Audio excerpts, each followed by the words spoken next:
How to download Spotify songs. Hi everybody, welcome back to our channel. In today's video, I'll simply guide you on how you can download Spotify songs, so make sure to watch the video till the very end. In order to download Spotify songs, all you have to do is simply open the Spotify app here. Make sure that you're signed into the account. Then simply head over to the playlist that you would like to download. Once you head over to the, let's say, a random playlist that you might want to download, what you want to do is you'll find a little download icon right next to the playlist. So all you have to do is just tap on the little download option here.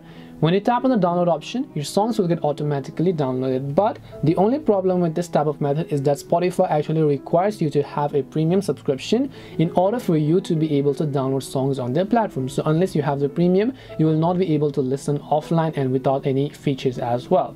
So if you don't know how to get premium, then we've already made a dedicated video on that as well. I won't cover on this one because this video is going to be much longer in that case. If you don't know how to get it, I'll make sure to leave a link in the description box, or you can just make use of the free version depending upon what you wish. This way you can download music from Spotify or download Spotify songs. Hope this video was very helpful. If you have any questions, then feel free to leave them down. Thank you for watching and see you in the next video.